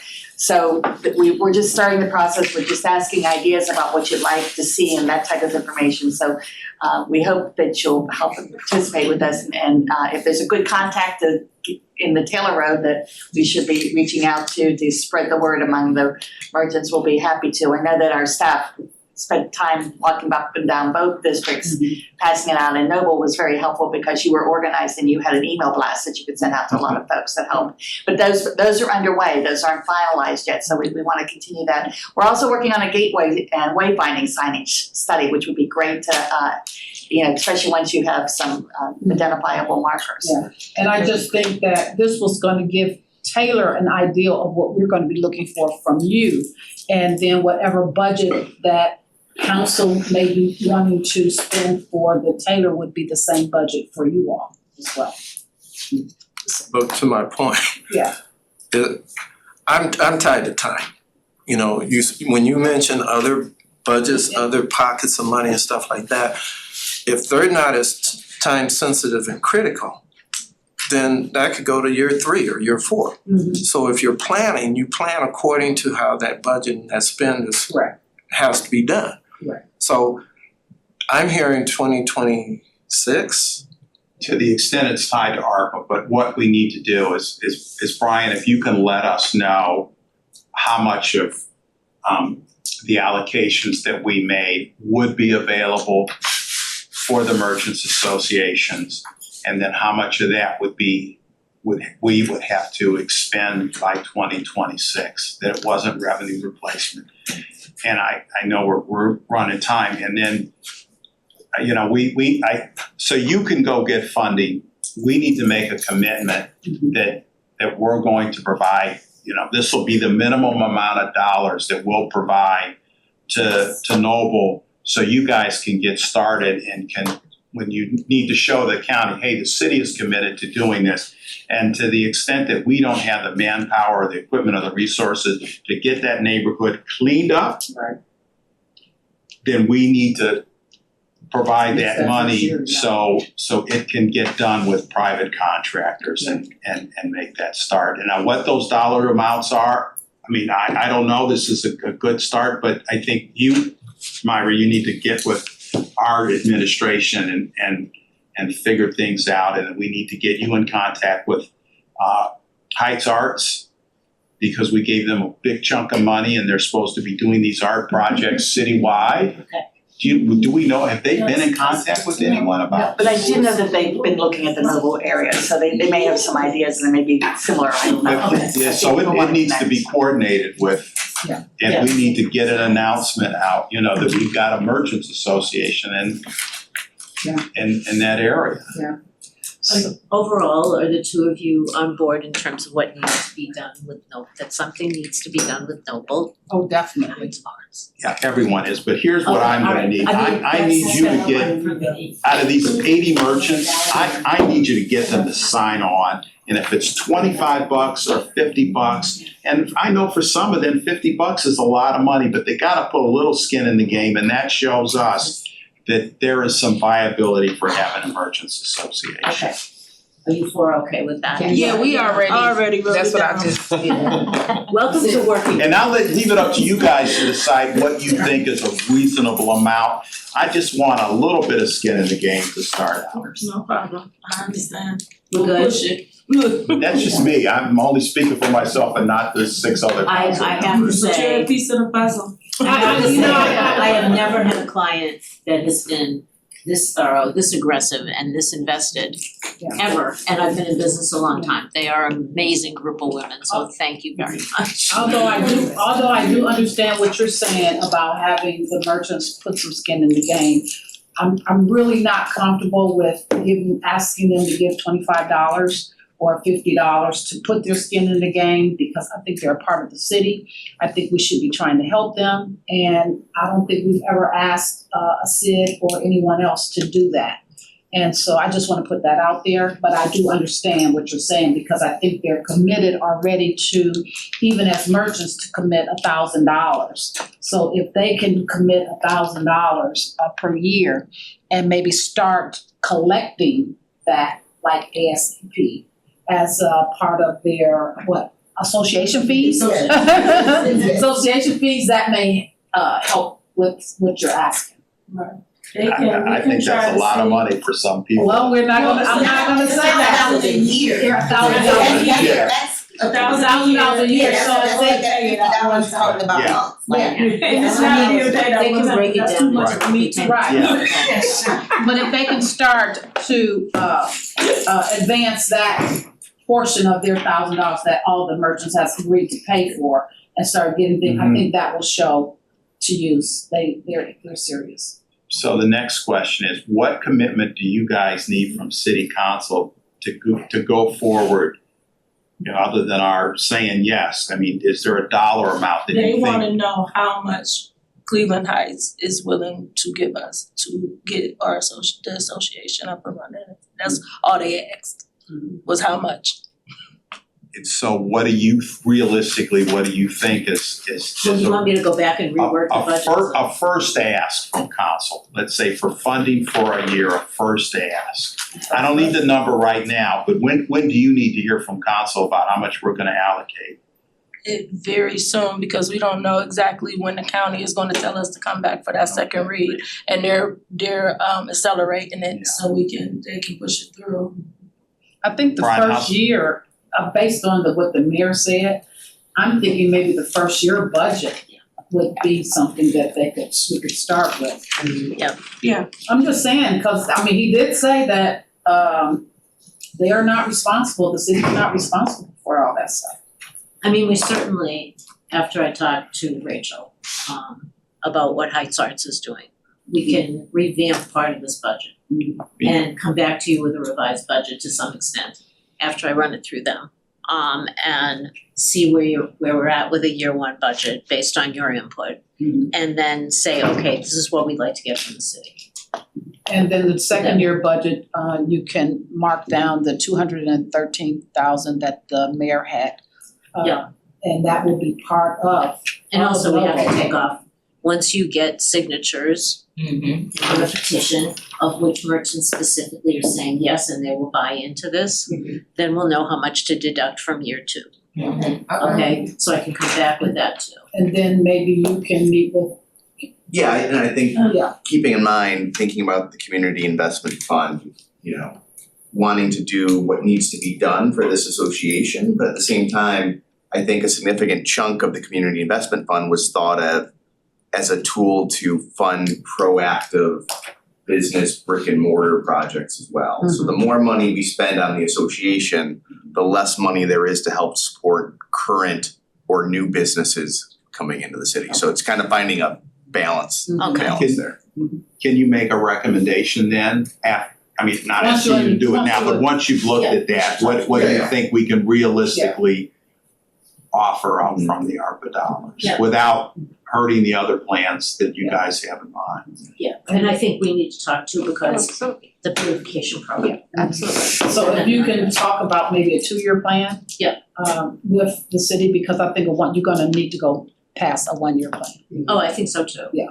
And for some of the reasons that the mayor expressed, Right. I mean, there's startup funds in here that the SIDS don't have. Yeah. And so we're in total. And we've assisted the CIS and Future Heights and all of them in to getting started on all kinds of programs, but then we ask that they start to roll out and start to be self-sufficient. So And that is the goal. and that's the only thing we can expect from you is to give you the help and then expect down the road that you start to be self-sufficient. Yeah, we all want. Cause we're gonna have to probably wait a little bit to even ask the merchants, cause what I'm nervous about is that there's merchants she's been in there for 20 years. There's other merchants been there 10 years. It's nothing been happening, so for us to go to them and tell them like, hey, They'll we be need fine. you to, They'll be fine. Everybody, Without us I've being talked to able them. to tell them like, oh, this is what the city is giving us, so at least to tell them like, hey, look what we've been able to do, and then they'll get. Well, you can let them know that you have secured the 10,000 to start it, and the city is obligated, we are obligated, right? To give them something to create this merchants association. So you can say that. We can say that. You can say that. And ultimately, what we're Thanks. figuring is, to her point, once they see that there's activity, and once they see that things are happening, we're hoping that if we only get 40 to 50% participation now, once they see some activity, we'll be up to 60% and it will just increase Everything's because they'll about wanna be activity. part of it. Yeah, But exactly. right now, there's nothing to show. Okay. So we're gonna thank you, Noble, Thank you. merchants, and Myra for hanging in with them. So you all have homework again. Yes, All right, always. I know I give a lot of homework, so you have homework again, and I'll schedule a next meeting, so you all can come and present again. And Myra, I will leave you in the hands of Brian and Very so you all to work with that. Thank you all for your time. Thanks for having Now, us. would you like to stay around, Myra, for a little bit with I'll the stay. Taylor Group? Yeah, sure, but I wanna step out with these Okay, women just all for a right. minute. All right, Taylor Group, you wanna come to the table? Okay, we're gonna get. So, what have you all done regarding, the Taylor's, merchant? Have you talked to other Taylor merchants? Have they decided if they want to be, part of an association, or has it been very hard? So, tell us what's going on. We're not actually. We haven't been there We yet. own one of the buildings, we bought one of them. We own the building where the haunted house restaurant is, Oh, yes, okay, and so we're invested, okay. and we live in Cleveland Heights, so Great. we're, yeah. Okay, great. All right, so you own the building. Are you all here for the merchant? No. Oh, you're here for other.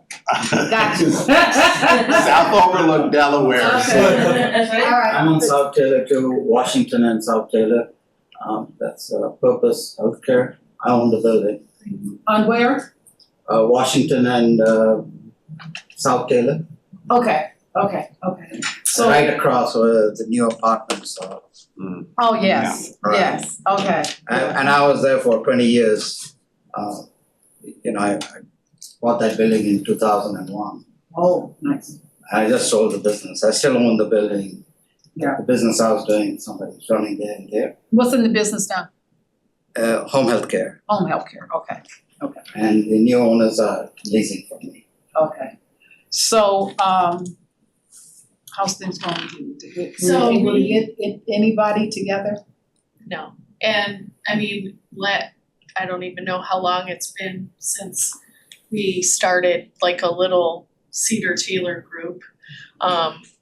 And I mean, it's him, it's us, Mr. Brisket, and really that's all who Was was it interested. David Smith, Kevin. Kevin's, yeah, He owns Critical, right. Grant. oh, okay. Well, Oh, maybe- Grant is critical, yeah.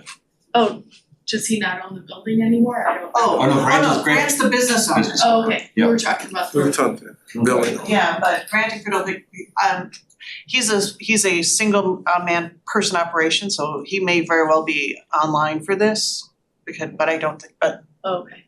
I was only mentioning him because he was the key.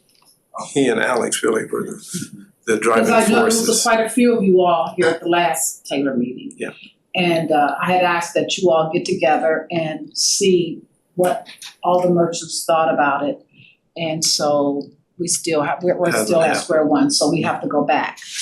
So, I'll be honest, I have no clue what's happening. It's my first meeting coming here. Okay. So that's why I kind of gave an example of what was happening with Noble.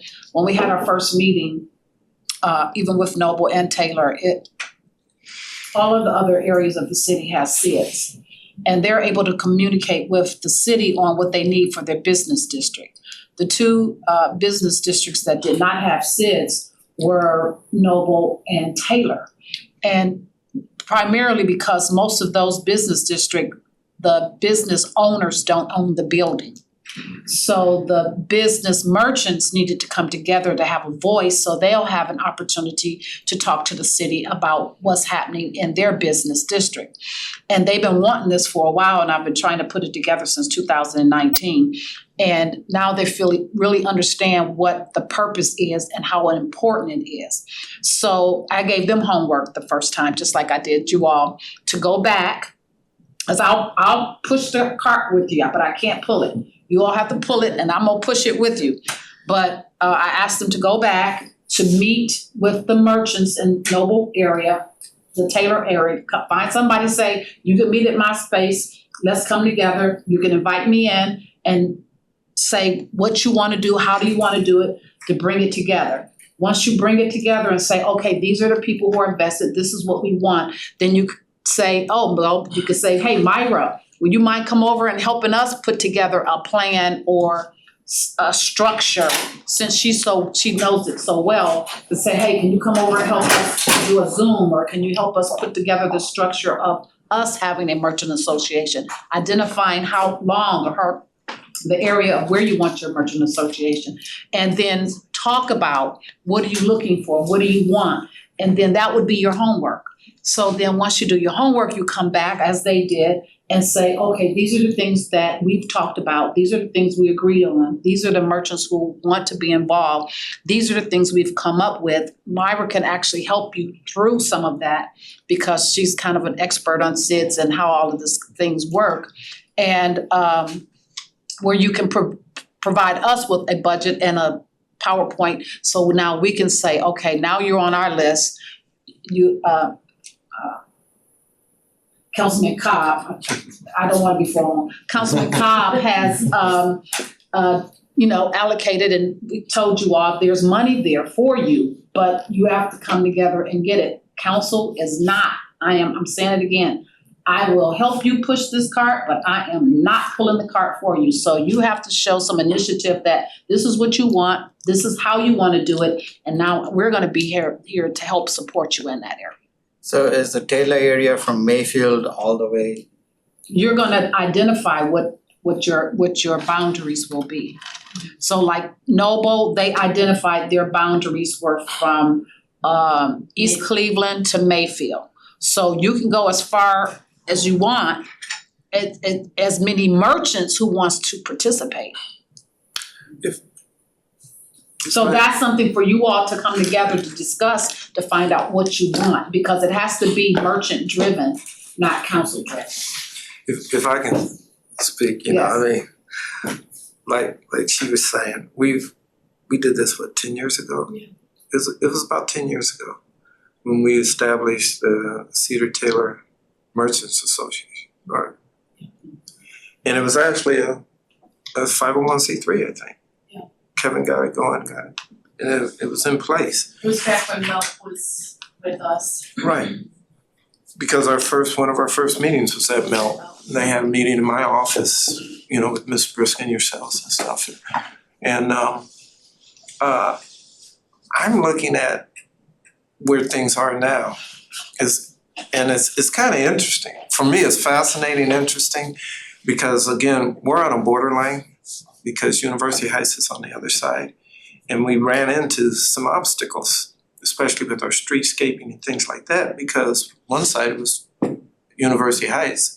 Cleveland Heights said, we cannot allocate budget, which made sense, city funds to improve another city's district. Mm-hmm. So we had a process there that I don't think we really were able to massage and work through. Mm-hmm. Part of it was because found out University Heights had a plan for Cedar Road, and they wanted to kind of get that going before they obligated funds or gave us anything because we were trying to do banners. We did get some benches in, And a couple of flower boxes and some stuff like that. But a lot of that was on, well, we did get some city funding. We got city funding through that. And I think back when Deanna Bremer was at Future Future Heights, Heights. so she was really helpful to us as well. Exactly. So I think, So, and forgive me for being a little long-winded, I apologize for that, but I know, it's, I know, no, Councilman great. Cobb's gotta go, and once he leaves, we have no committee. So Gotcha. the meeting has I'll to talk end. real quick. Okay. So what I'm saying is, we have the improvements coming in. They're at the apartments and all like that. We talked about Kane Park doing some stuff.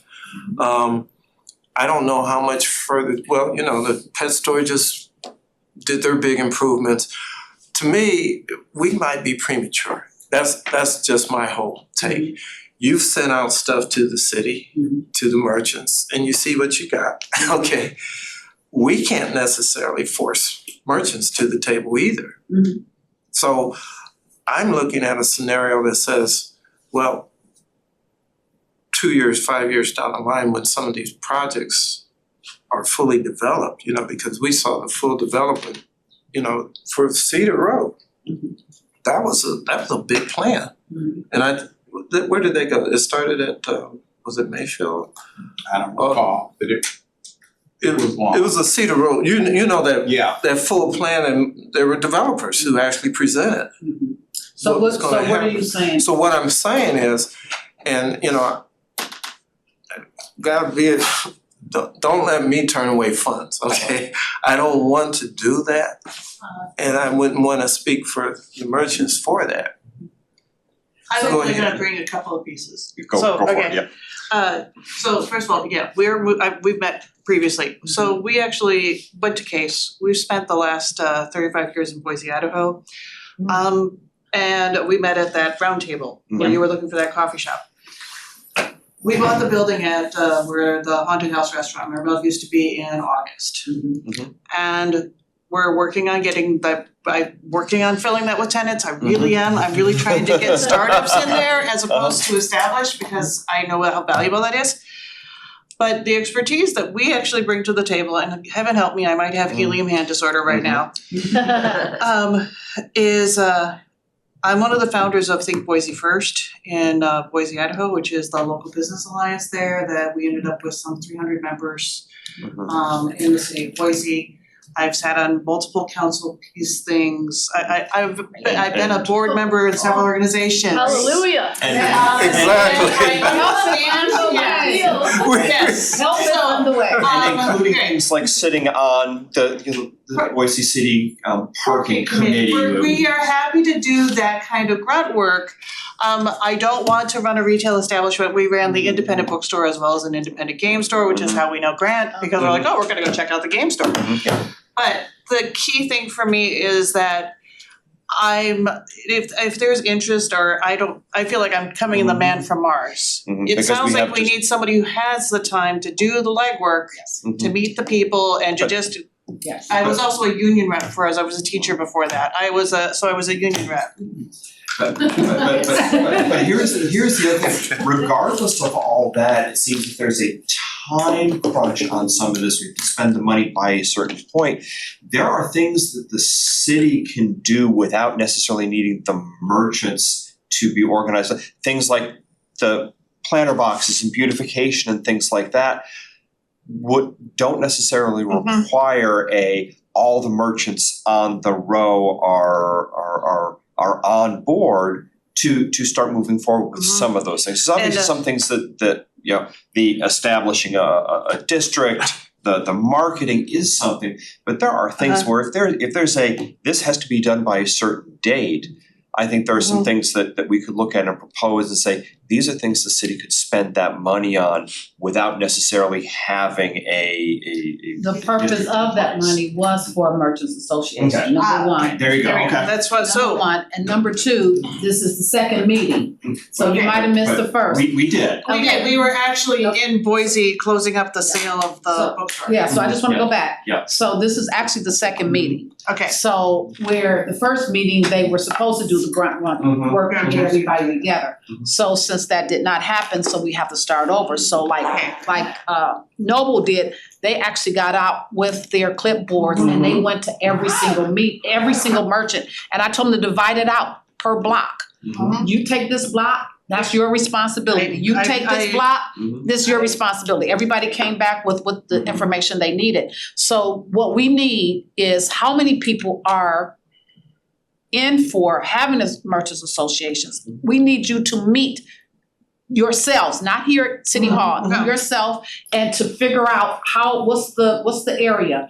What do you want? What are you looking for? What's the responsibility? Who's willing to do this? Who's willing to do that? And then come back to us and present to us, this is what we have come up with as a merchants association, and this is why we think we need it. And my other And then that where the monies is tied to that, then that way maybe I can go back to the county and says, hey, I think I need another $10,000 to start you all And I up. would be leaning on you because you know all this local stuff that I, Yes. you know. And that's why I asked her to stay in the room. So I just wanna put that out there, so are you all willing to do and start the grunt work to start it over again?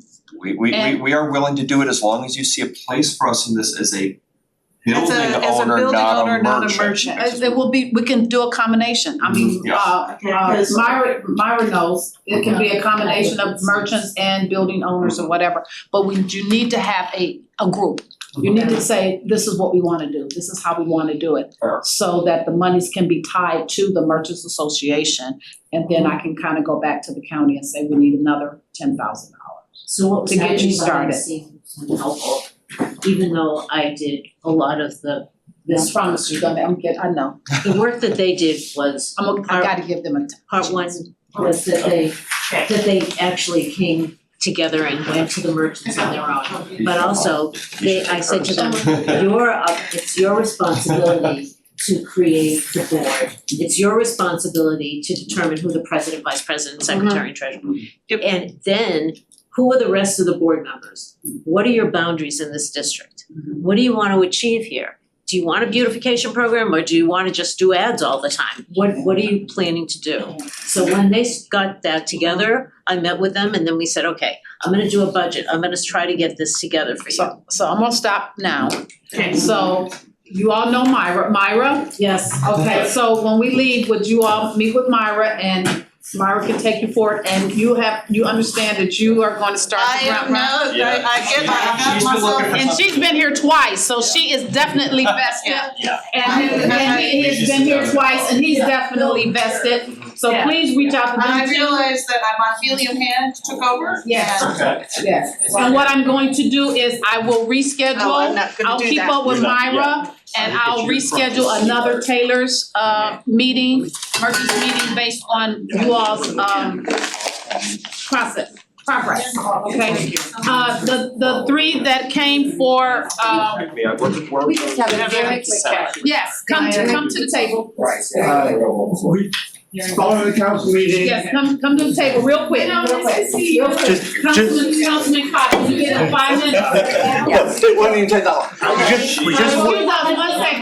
Excuse us 1 second, we're going into another meeting real quick. You're in this meeting, so come down. I'm not gonna talk. Yeah, you can, most definitely sit right next to me. Okay, so I wanna give you time. Following the council meeting about the space at the end of Delaware and Cedar, Yes. when the developer walked out, we wouldn't, and then the mayor said that he was gonna reach back out. We came to see if there's been any whether the mayor had actually reached out, and you guys might not know, so. We would be the last to know. Yeah, Okay. so that was it, that was the only question. And you could have been the first to know. We're the last to know things. Okay. So, I know you've all gotta go, you've been here a long time, but that was, knowing that the mayor normally attends, we just wanted to see if because we're trying to work how we move our We're proposal forward. discouraged that he. So, we'll contact Eric when he comes back from vacation, because we give him our proposal and we'll follow up that way. Yeah.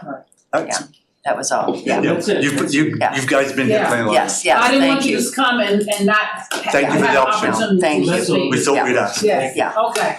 Yeah. But if you know before us, let us know. And Okay. if we know, we'll let you know. Sounds good. So you haven't heard anything? No, we have not heard. Okay, we have not, no, we have not. Thank you. So- Okay, you're welcome. Thank you for coming. And now this meeting is now adjourned.